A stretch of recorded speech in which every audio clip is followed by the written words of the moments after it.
Georgia plays Texas for the SEC championship on Saturday. It's just a few days away, and there's no way Georgia could beat Texas for a second time, right? Next on Locked On Bulldogs podcast.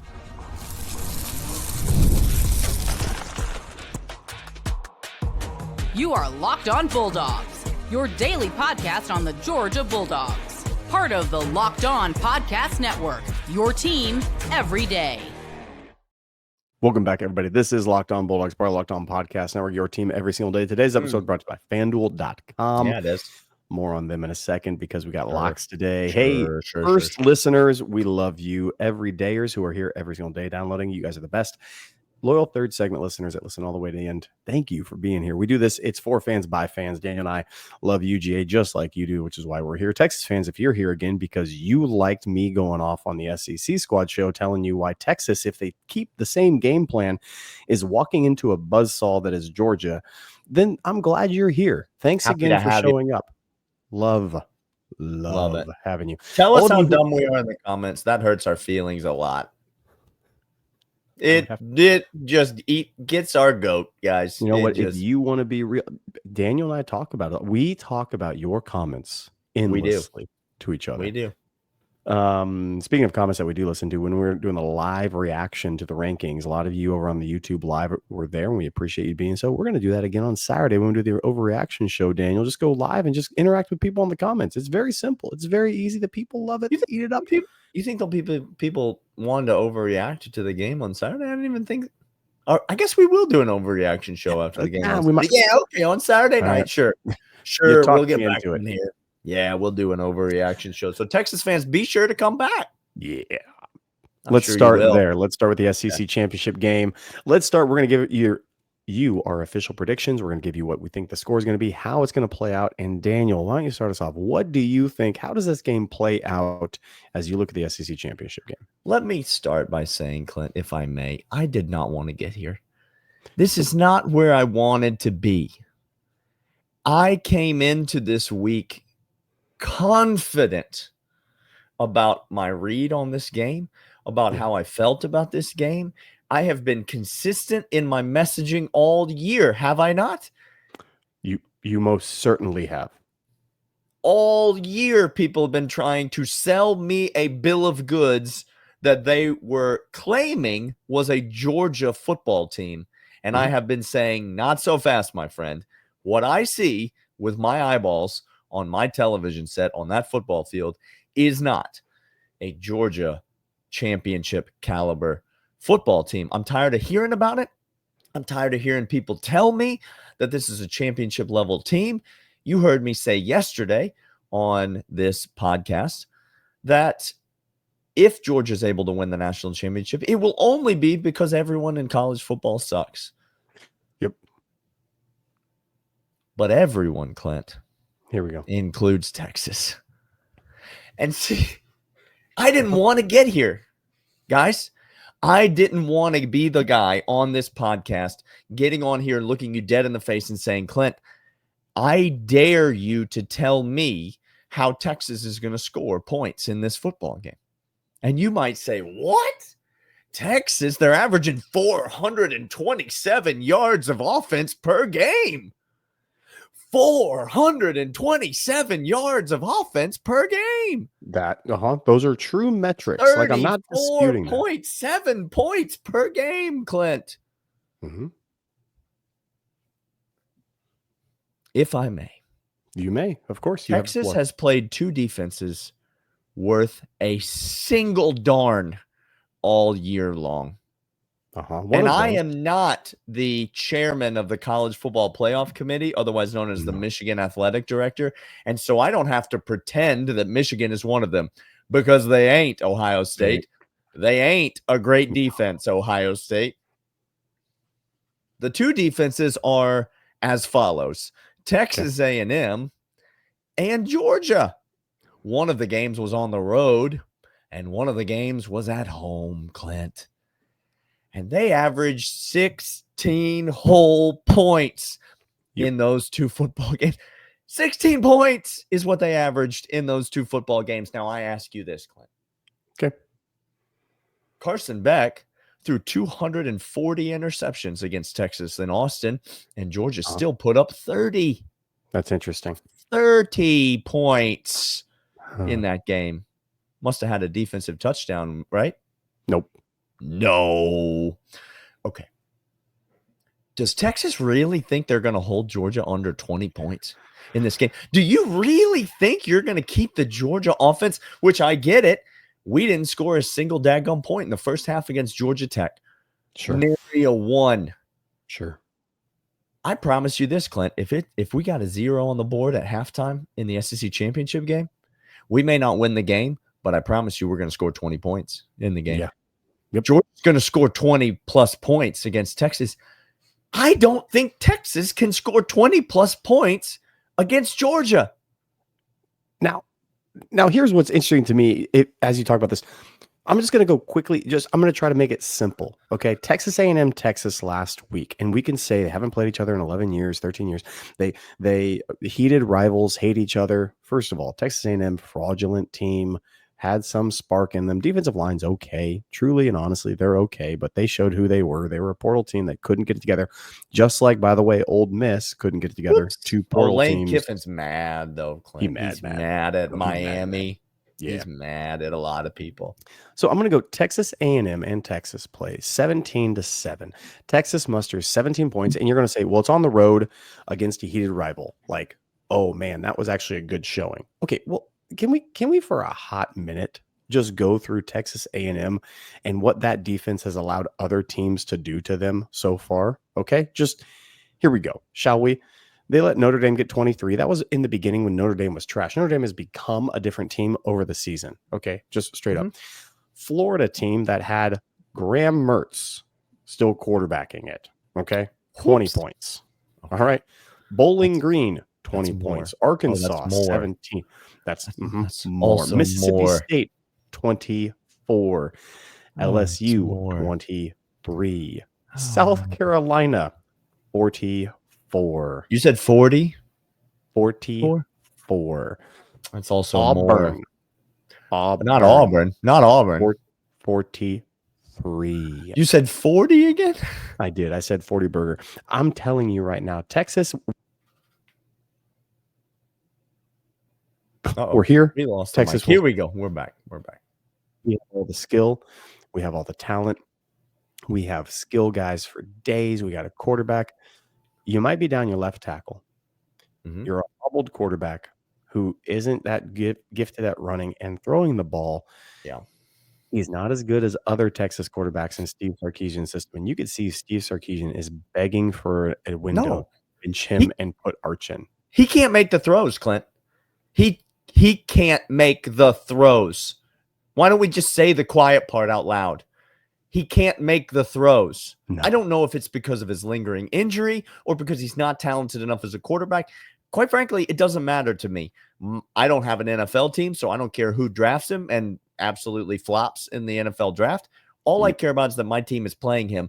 And Texas's only shot to score enough points to beat Georgia on Saturday is with Arch Manning at quarterback. That is their only shot.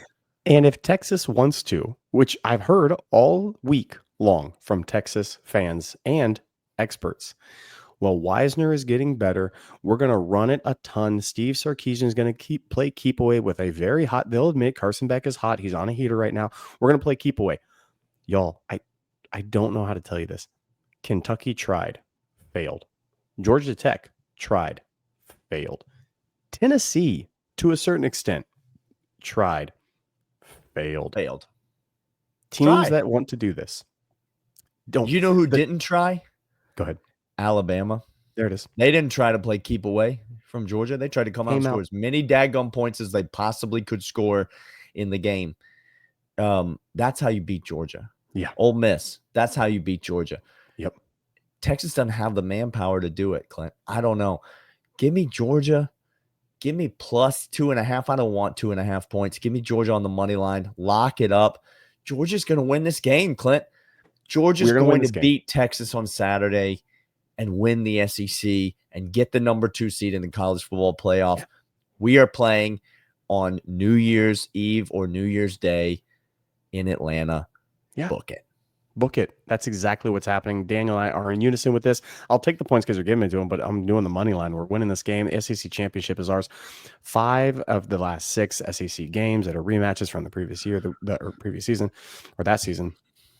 The winner of the regular season game wins the SEC championship. It doesn't even matter because I, again, think Carson's on a heater. This defense is going to show up. No left tackle. Wisner can run whatever he wants. It's not going to mean anything, especially with this defense we have this year. Give me Georgia to win the game. We're going to come back to tell you every other conference game that we have. But first, this. This is FanDuel. FanDuel.com, the official sportsbook of Locked On Bulldogs, Locked On Podcast, everywhere. We love them. You should love them too. Get over there right now. You make a $5 wager. You win that $5 wager. You get $150 in bonus bets straight to your account. $5, win $150 straight to your account. FanDuel.com. Make every moment more. They're great. They're fast. They're secure. You get your money in, you get your money out. They are the most trusted in the place where every single line that we give you, they come from FanDuel. FanDuel.com. Make every moment more. Clint, Georgia's going to win the SEC championship game. Number 2 seed. Number 2 I didn't want to get here. Friends, we don't blame me.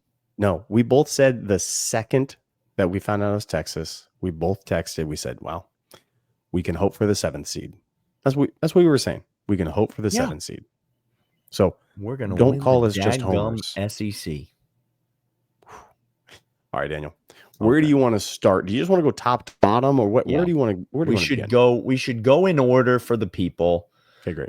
In case people are listening to this maybe a little bit late, so let's start on Friday night. Let's start Army Tulane. Here we go. Here we go. This is the American, right? Yes, sir.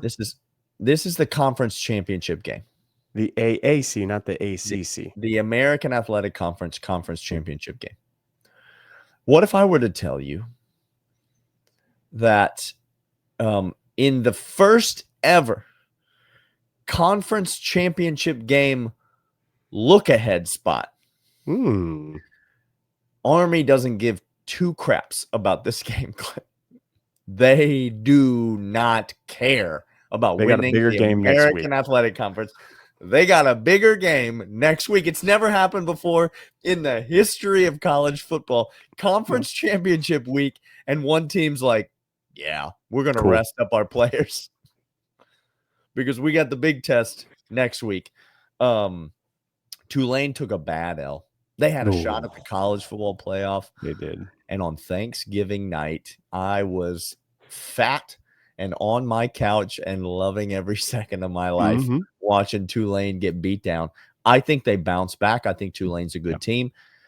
Give me Tulane. I'm going to lay the 5.5 in this conference championship game against the Black Knights of Army.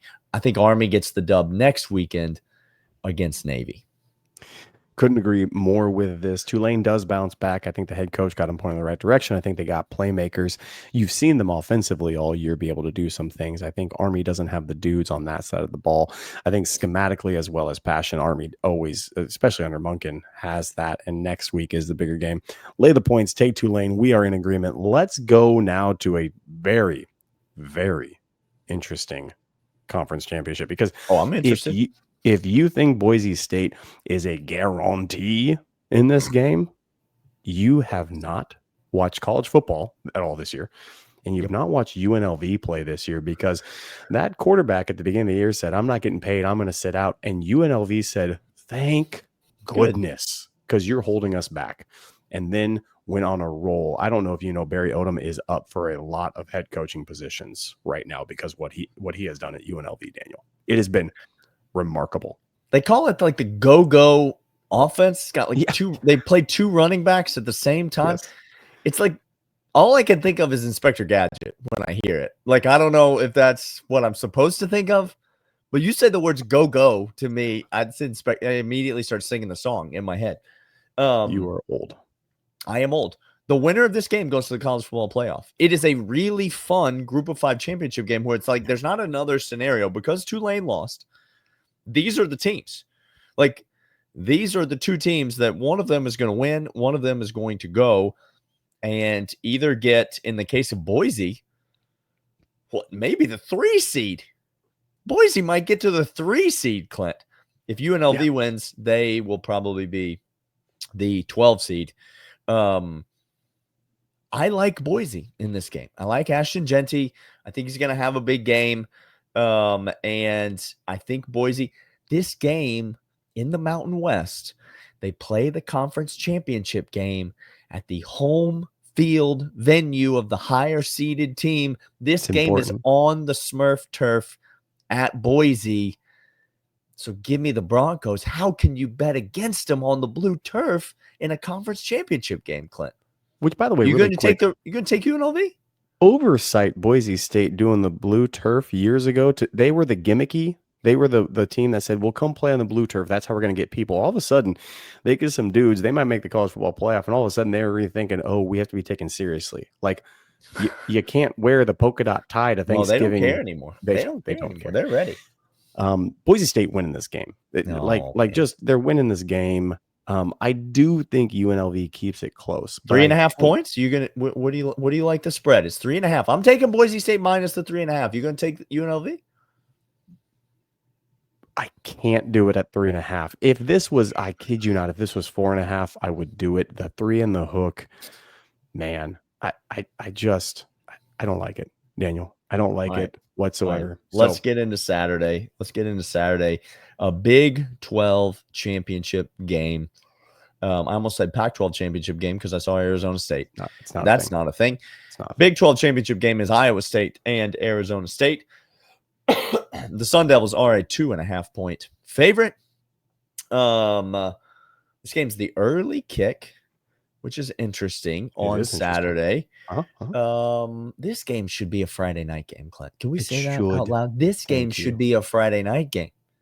It fits with the whole motif of Friday night all year long. It does. It absolutely does. I really like Kenny Dillingham and Cam Scatterbo and the Arizona State Sun Devils. I am legitimately looking for a reason to pick Iowa State in this game. But I just think Arizona State's on a heater right now. Like, they're not going to be stopped. I have, from the middle of the season on FanDuel, where you can make every moment more, by the way, I have a wager on Arizona State to make the college football playoff. Yeah, you do. And it's at like +4 something. Like, it's a pretty significant payout. Mm-hmm. It's got some juice, and I felt pretty good about it, and I went in pretty hard. I should bet Iowa State in this game. You should hedge it. Hedge and that would guarantee me a nice little profit. I'm not going to do it, Clint. No. I'll tell you what I am going to do. I'm going to double down on the Sun Devils. Give me Arizona State minus 2.5. Kenny Dillingham is a hot coach. And I like the quarterback. I love Cam Scatterbo. And I like Arizona State. Again, March Madness college football edition, that is. You get a coach, you get a quarterback, you get some run game and timely defense. Mike White and Silas Dimry. Silas Dimry, that's the quarterback. And then Asa Newell, Samto Cyril. Samto Cyril's that timely defense. Georgia's going to make the NCAA tournament, guys. Yes, sir. If you don't think I'm going to be making a ticket up to Milwaukee, Milwaukee is a horrible place. Just so you're fully aware, Milwaukee is but it's one of the venues that host NCAA tournament games, which means it's on the table. We may end up there. Scatterbo's going to run for 150 in this game. He is a whole dang unit. Yeah. Give me Arizona State. I'll lay the points. Whatever these points were, I promise you, whatever the line came out, I was going to lay it at 7. I'm not even kidding you. It's 2.5. Too. That's what makes me nervous about this game. It's the only thing that makes me nervous. That's true. Yeah. Hey, we're going to come back after these. Talk more.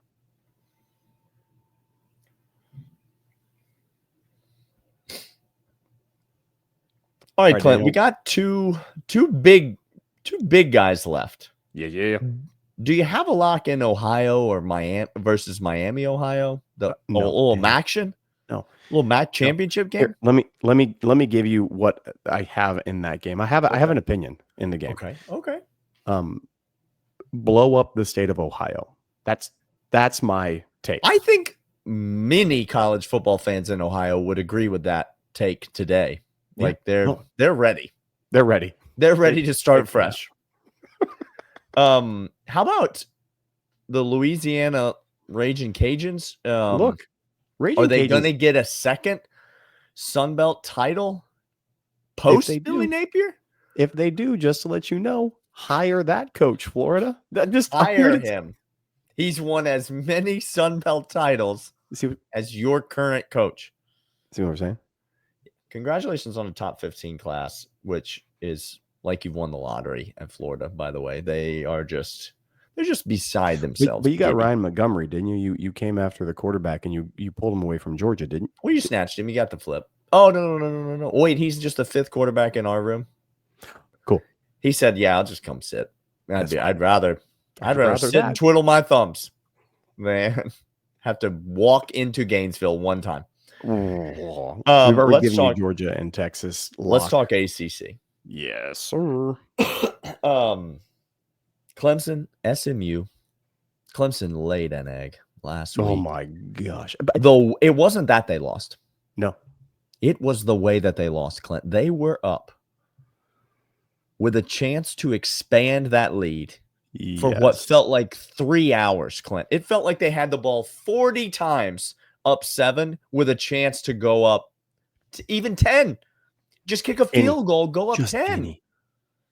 But they couldn't ever do it. And lo and behold, the best quarterback in the SEC, Lenora Sellers, came back and made them pay at the end.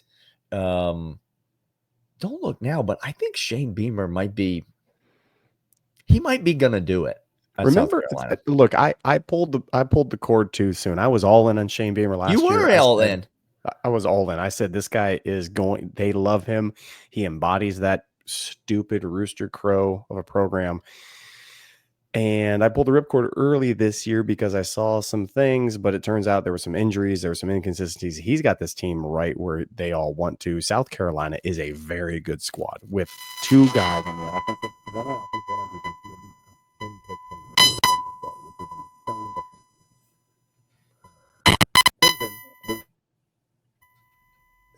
Yeah, Clint. I think this Clemson, I think this Clemson SMU game, to get back to business, is I think it's the most interesting conference championship game of the weekend. It's not only interesting because it has the most college football playoff ramifications. It's literally the only game that has any college football playoff ramifications. This is the game that will determine if Alabama gets in or not. Yeah, I like Clemson to get this done. So give me Clemson plus the 2.5. Yep. I think if SMU is a good team, I do not think they're fraudulent. They have played the 73rd rated strength of schedule in the country. They have 0 wins over any good teams. The toughest defense that they played all season is Duke. They only beat Duke by 1 point. Now, Duke, Georgia fans would laugh at this, but Duke is actually a pretty good football team this year, right? Yeah. They were 9-3 this year, which is almost what your team was. It is what Alabama was. So Duke had a decent football team. They had a decent defense. Duke's defense not as good as Clemson's defense. No. I'm nervous SMU is not going to be able to move the ball in this game. I think 55.5 is too many daggone points. I also like the under. So, Randy, give me the 2-for-1 here. I'm going to take under 55.5, and I'm going to take Clemson plus 2.5, Clint. What do you like in the ACC? Clemson's winning this game. They're going to be going to the college football playoff. Alabama will be bounced. SMU, you've had SMU is also going. They're also going to the college football playoff. Heck of a run, so welcome on in. I just think SMU early on in the season, remember that game against Nevada that SMU had? Lord, that was a bad one. It was bad. That team is still there. They progressed and they've figured out their quarterback issues, but no, give me Clemson and I'll take the 2.5 because you're giving it to me, Daniel, which leaves one more game out there. Yeah. Oregon, Penn State. Now, Penn State, you didn't think Big Ten title game we thought we were going to get all along, Clint. We all saw this coming, right, y'all? Sure, we did. Ohio State fans certainly did. Should have. It's been a half a century since they've beaten this team. So I love you all. Just sincerely, Ohio State fan, I love you. You are miserable at life. Okay, so Daniel, what Oregon is favored in this game, as they should be. 3.5 points. Dominant team all year long. Number one, and they should be. They're great. Not a lot of weaknesses on this squad. Penn State comes in. Penn State's got some juice. They have some big wins, big games, some highlight moments, running people out of the building, but it's got James Franklin in it, and that's really where the analysis should end. You have Franklin versus Dan Lanning in a conference championship game. End of analysis. I don't care who else you have. I don't care the records. I don't care the stats. Give me Oregon and lay whatever points you want to in this game, Daniel. What am I missing? It's like you're not missing anything. Here's the only thing you're missing. Why is this line only 3.5 points, Clint? Why? That's what I say I'm missing. Like, why is it only 3.5? James Franklin in a big game, you fade like the day is long, Clint. It is not even a remote consideration. And yet, I'm gonna tell you this right now. There is something about this game, Clint, that makes me nervous as all get out. I made a 4-game parlay on all 4 major conference championship games. Here we go. Georgia money line because they were slight underdogs. Clemson money line because they were slight underdogs. Arizona State -2.5. Yep. And Oregon -3.5. And then I changed it to Oregon money line. Ooh. Even though the juice was worse. And I made the parlay. It's like plus 1,500. It's a nice little parlay if it hits. I'm just here to tell you, if somebody busts my parlay, I think it's going to be because Oregon finds a way to lose this game. I know that there is no analysis that is going to get you to that position, and therein lies my analysis, Clint. Because you tell me what year it is and what sport we're watching, and then I'll tell you why I'm picking Penn State to win this game. Because it's 2024 and it's college football, guys. Look around you. Look around you, Ellen. We're at the threshold of hell. Do you think that Oklahoma was gonna beat Alabama? Nope, didn't have that on the card. No. Did you think Ole Miss, coming off one of the biggest wins of their program, where Lane Kiffin crested over and did a thing, and Jackson, you think they were gonna just stumble down the line and that happened too? Like, this has been a crazy year, and if you're telling me this might be the time that all the pieces for Penn State line up, in which it's not we're a hard-nosed defense with a running game. That hasn't been their MO all year, quite frankly. It's the tight end, it's the trick plays, it's the let's get creative, let's get gutsy, let's get kind of go for it gambling, and it's paid off for them. Again, they were getting just absolutely handed Minnesota and took a fake punt down there. But this is the type of season that it is. Y'all, talk about chaos. We are 60 minutes away from Penn State being the number 1 overall seed in the college football playoff bracket. Not the rankings. No. The actual bracket that matters. Penn State being the number 1 overall seed. What is happening? I'm just telling you. There's no reason this game should be 3.5 points. It shouldn't be 3.5. It should be 9.5. Of all the games, should be the closest to double digits of all the conference championship games. And I know Boise State is in this. I know SMU's. I know there are some teams that have some weaknesses. This is the game that should be double digits, but it's not. And so Vegas knows something. I don't like it. I don't like it at all. He is Daniel. I am Clint. We'll be back for more of this SEC preview game, as well as overreaction on Saturday. And we'll see you guys then. See ya.